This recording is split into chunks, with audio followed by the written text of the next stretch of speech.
오늘은 추수감사절입니다. 지난 한 해 동안 우리 주님께서 베풀어 주셨던 갖가지 은혜를 헤아려 감사하는 날입니다. 조성연 형제께서 불렀던 것처럼 나의 나 된 것은 주님의 은혜이고 이 자리에 앉아 있는 것 주님의 큰 은혜임에 틀림이 없습니다. 그래서 강단을 아름답게 장식을 했고 또 특별 감사 헌금도 주님께 드렸습니다. 추수감사절뿐만 아니라 우리가 살아가는 동안에 이런 질문을 자주 해보는 것이 좋겠습니다. 주님께서 어떤 감사를 가장 크게 기뻐하실까? 오늘 저는 주님께서 가장 기쁘게 받으실 최고의 감사가 무엇인지 잠깐 생각해 보려고 합니다. 과수원을 경영하는 농부들의 꿈은 탐스럽게 익은 과일들을 최대한으로 많이 수확하는 것이겠지요. 그 꿈은 호황된 꿈이 아니라 당연한 꿈입니다. 하나님께서도 우리 개개인과 가정과 교회에 좋은 열매가 풍성하게 맺히기를 바라십니다. 그러므로 오늘 추수감사절에 그동안 우리가 맺은 열매들을 하나님께 올려드리는 것이 하나님께서 기쁘게 받으실 최고의 감사라고 할 수 있겠습니다.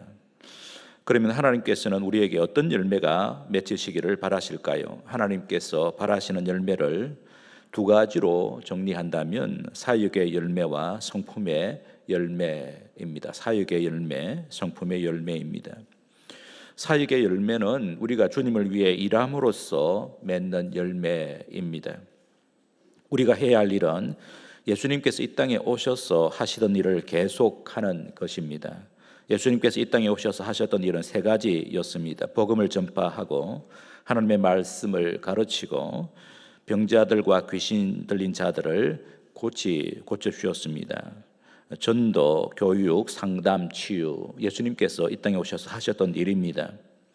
예수님께서 천국으로 가시면서 제자들에게 또 교회에 이 일을 맡기신 것이죠.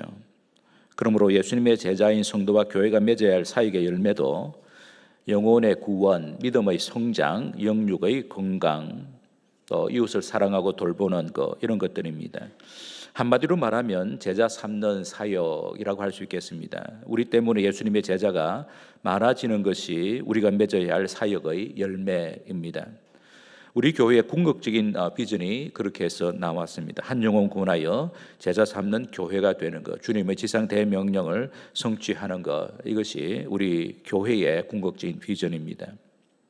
사역의 열매와 함께 예수님의 제자들인 우리가 반드시 맺어야 할 열매가 있는데 그것이 성품의 열매입니다. 성품의 열매는 예수님의 성품을 담는 것을 뜻합니다. 우리는 그리스도인이죠. 그리스도인이란 그리스도를 따르는 사람, 그리스도를 닮은 사람을 뜻합니다. 그래서 그리스도인의 아주 중요한 목표는 예수님의 성숙한 제자가 되는 것입니다. 특히 우리의 성품이 예수님을 점점 더 닮아가는 것입니다. 그러면 우리가 맺어야 할 성품의 열매가 어떤 것들이 있을까요? 오늘 본문에서 언급하고 있는 성령의 9가지 열매가 우리가 맺어야 할 성품의 열매라고 할 수 있습니다.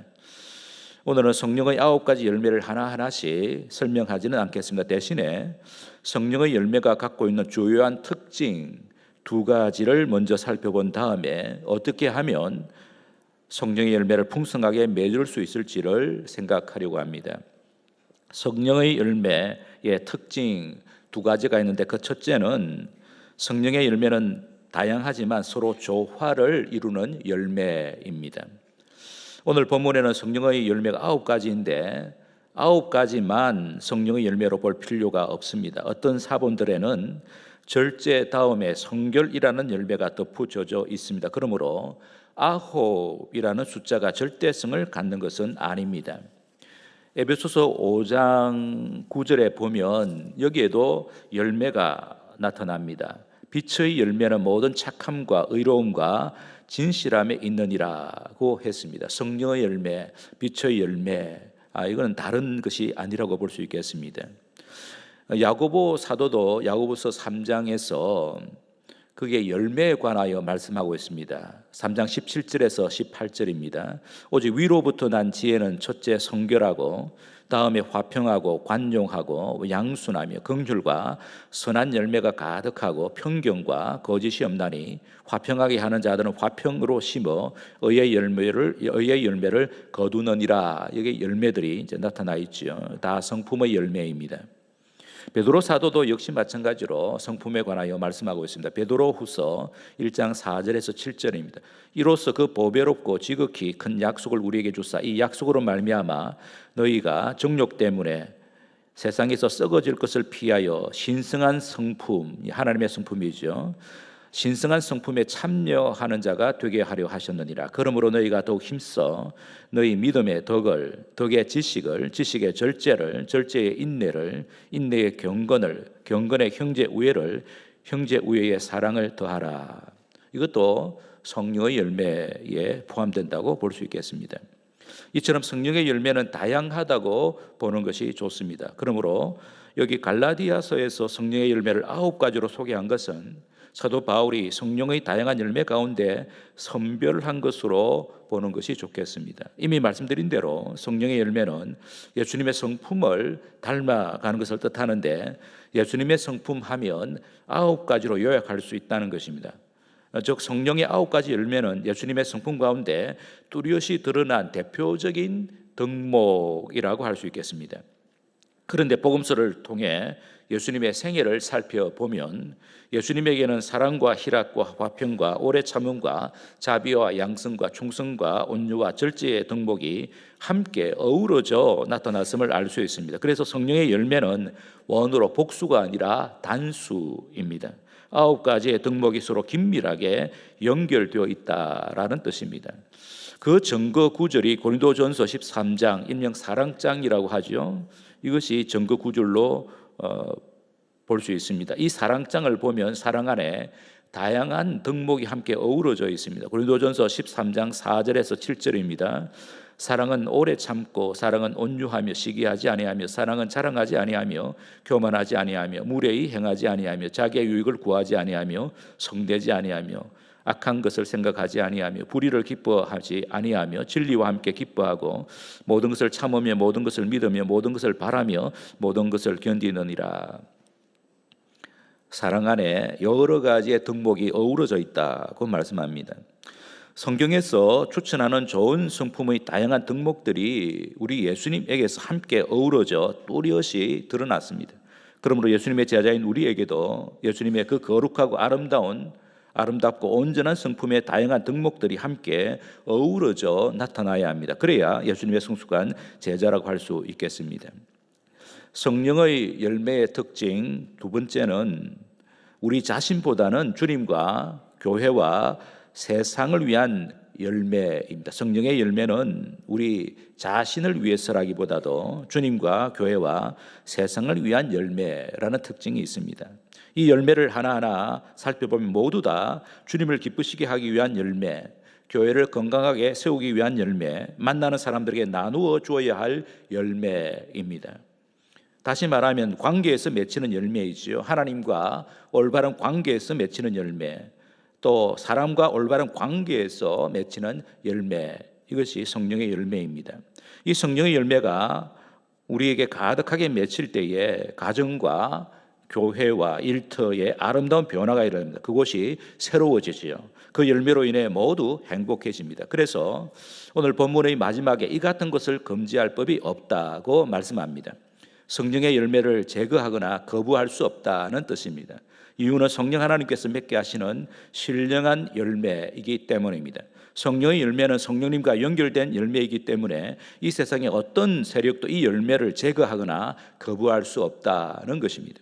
만약에 어떤 사람이 우리가 맺는 성령의 열매 가운데 사랑을 아주 싫어해서 그 사랑의 열매를 발로 짓밟는다 하면 오히려 그 사랑의 열매가 터져서 더 진하게 사랑의 향기가 발산될 것입니다. 더 나아가서 사랑의 씨앗이 터져 주변으로 더 빨리 확산될 것입니다. 이것이 성령의 열매가 갖는 위력입니다. 그러므로 성령의 열매가 우리 교인과 가정과 교회에 풍성하게 맺히기를 우리 모두가 열망해야 합니다. 그러면 어떻게 하면 성령의 열매를 풍성하게 맺을 수 있을까요? 성령의 열매는 말 그대로 성령님의 역사로 나타나는 열매입니다. 성령의 도우심으로 맺히는 열매가 성령의 열매입니다. 그러하기에 성령의 열매를 맺으려면 성령님의 도우심을 힘입어야 합니다. 예수님께서도 요한복음 15장에서 제자들에게 포도나무와 가지 비유를 말씀하실 때에 가지가 포도나무에 붙어 있으면 저절로 열매가 맺히는 것처럼 너희들도 나에게 붙어 있기만 하면 저절로 열매를 맺을 것이다. 그러므로 나의 사랑 안에 거하라 라고 말씀하셨습니다. 주님의 사랑 안에 거한다는 뜻은 주님을 믿고 사랑하는 것, 주님과 친밀하게 교제하는 것, 주님께서 무슨 말씀을 하시든지 그 말씀에 순종하려고 기도하는 것을 뜻합니다. 그러면 성령님께서 역사하셔서 우리의 마음에 성령의 열매가 맺히고 그 열매가 자연스럽게 밖으로 드러나게 됩니다. 그러므로 성령의 열매는 우리 안에 내주고 계시는 성령님의 도우심을 힘입기만 하면 아주 자연스럽게 맺힙니다. 또 하나, 성령의 열매는 정상적인 과정으로 성장해야 맺힙니다. 과일 나무들은 3년이나 5년 정도 건강하게 자라야 열매다운 열매를 맺지요. 마찬가지로 성령의 열매가 맺히려면 성숙의 과정이 필요합니다. 그 과정 가운데 좋은 시절도 있고 비바람이 몰아치는 시련의 때도 있습니다. 그 모든 세월 가운데 우리는 성령님의 적절한 은혜로 인하여 성숙하게 되고 마침내 아름다운 열매가 맺히는 것입니다. 그러므로 지금 당장 열매가 맺히지 않는다고 실망하지 말아야 합니다. 조급하게 서둘지 말고 성장의 과정을 잘 밟아야 합니다. 성장의 과정을 잘 밟는다고 하는 것은 하나님께 주신 은혜의 방편을 착실하게 활용하는 것을 뜻합니다. 우리 교회가 속해 있는 장로교회는 은혜의 방편들 가운데 3가지를 강조합니다. 말씀과 성례와 권징 또는 기도입니다. 이 은혜의 방편들을 좀 더 확장하면 교회 생활을 착실하게 할 때에 주님의 은혜로 말미암아 우리의 믿음이 잘 성장한다고 보면 되겠습니다. 어거스틴이나 존 칼빈, 믿음의 선배들이죠. 이들이 말한 대로 교회가 성도의 어머니이기 때문입니다. 역으로 말하면 성도가 교회를 떠나서는 바르게 성장할 수 없다는 뜻입니다. 교회 생활 가운데 1차적으로 중요한 것은 우리가 함께 동의하는 대로 말씀과 기도와 성례가 있는 주일의 예배입니다. 이처럼 예배 생활, 교회 생활을 착실하게 할 때에 신령한 힘을 얻어 가정과 사회에서도 승리할 수가 있게 되지요. 하나님께서 우리에게 주신 은혜의 방편들을 잘 사용하여 꾸준히 성장하면 언젠가는 충실하고 풍성한 열매, 성령의 열매가 우리에게 맺히는 것을 보게 될 것입니다. 금번 가을에 성령의 열매, 사역의 열매를 풍성하게 맺어 우리 주님과 이웃을 흐뭇하게 하는 성도들이 되시기를 주님의 이름으로 축복합니다. 이제 우리는 성찬식을 거행하려고 합니다. 이 성찬식에 사용되는 물질은 2가지입니다. 떡과 포도주입니다. 이 떡은 예수님의 살을 상징하고 포도주는 예수님의 피를 상징합니다. 그러므로 떡과 포도주는 예수님께서 우리 죄를 대속하려고 죽으신 십자가 사건을 상징합니다. 우리가 달려 죽어야 할 십자가에 예수님께서 대신 못 박히시고 살 찢기시고 피 흘리셨습니다. 죽으셨습니다. 그 길만이 죄인인 우리를 살릴 수 있는 유일한 길이었기 때문입니다.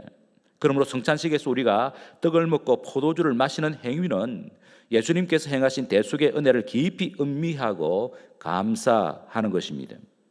오늘의 설교와 관련하여 성찬식의 의미를 좀 더 확장해서 생각해 볼 수 있겠습니다. 성찬식의 핵심은 예수님을 먹고 마시는 것입니다. 예수님께서 제자들에게 첫 성찬식을 거행하시면서 내 살을 먹고 내 피를 마시라고 하셨습니다. 예수님을 먹고 마시라고 하셨지요. 예수님께 주시는 생명과 은혜를 먹고 마시라는 뜻이 되겠습니다. 그런데 예수님께 주시는 생명과 은혜의 실체는 성령 하나님이십니다. 그러므로 예수님을 먹고 마시라는 것은 성령님을 먹고 마시라는 뜻이기도 합니다. 다시 말하여 성령으로 충만하라고 하는 뜻입니다. 성찬은 주님의 일꾼들에게 주시는 신령한 양식을 뜻하는데 그 양식이 바로 성령 하나님입니다. 주님께 주시는 최고의 양식인 성령님을 먹고 마실 때에 우리는 성령님으로 충만하게 됩니다. 그 힘으로 주님께서 맡기신 일을 즐겁게 열심히 할 수 있습니다. 그 결과로 사역의 열매, 성령의 열매가 자연스럽게 맺힙니다. 성도 여러분, 지금까지 우리는 하나님의 은혜로 살아왔습니다. 앞으로도 하나님의 은혜로 살아갈 것입니다. 그래서 결국 승리하게 될 것입니다. 우리가 하나님의 은혜로 승리하게 되는 것은 삼위일체 하나님께서 자신의 전부를 우리에게 이미 주셨고 지금도 주고 계시고 앞으로도 계속하여 주실 것이기 때문입니다. 성부 하나님께서 성자 예수님을 우리에게 주셨고 성부 하나님과 성자 예수님께서 우리에게 성령 하나님을 주셨습니다. 그렇게 주시되 자신의 전부를 내주셨습니다. 삼위 하나님께서는 지금도 자신의 전부를 주시고 계십니다. 이것을 확인하고 느끼고 감사하는 은혜의 식탁이 바로 성찬식입니다. 그리고 은혜 받은 자답게 살겠다고 다짐하는 헌신의 식탁이기도 합니다. 이처럼 삼일째 하나님을 향한 감사와 다짐으로 성찬식에 참여할 때에 우리의 믿음이 강화되고 성령님으로 충만하게 됩니다. 주님의 은혜에 푹 잠기는 성찬식이 되기를 주님의 이름으로 축복합니다.